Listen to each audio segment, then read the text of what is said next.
Network বড় করার জন্য আমাকে প্রতিনিয়ত মন থেকে বিজনেসটা করতে হবে।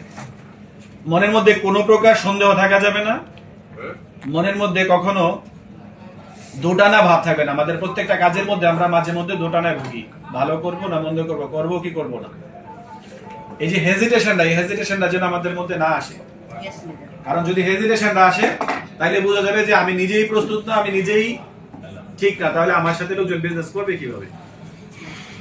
আমরা জমি থেকে ইদানিং যে বিষয়গুলো দেখি, 15 জন 20 জন 25 জন, যেখানে আমার লোক সংখ্যা 350 400, সেখানে অ্যাটেন্ড করে মাত্র 15 জন 20 জন। কেন এমনটা হয়? ওয়ালাইকুম সালাম।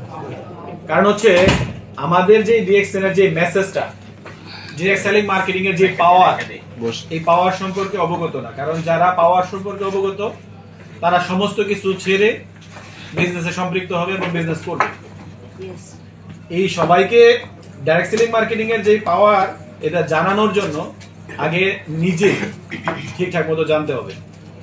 কারণ নিজের মধ্যে যখনই কোনো সন্দেহ দানা বাঁধবে, যেমন আমি নিজেকেই বলি, মাঝে মধ্যে আমার মধ্যে নিজেকে নিজে প্রশ্ন করি যে আমি আমার যে কাজকর্ম ছেড়ে বা ফাঁকি দিয়ে এই বিজনেসের সাথে সম্পৃক্ত হচ্ছে, বিজনেস করতেছি, এখানে কত আসে।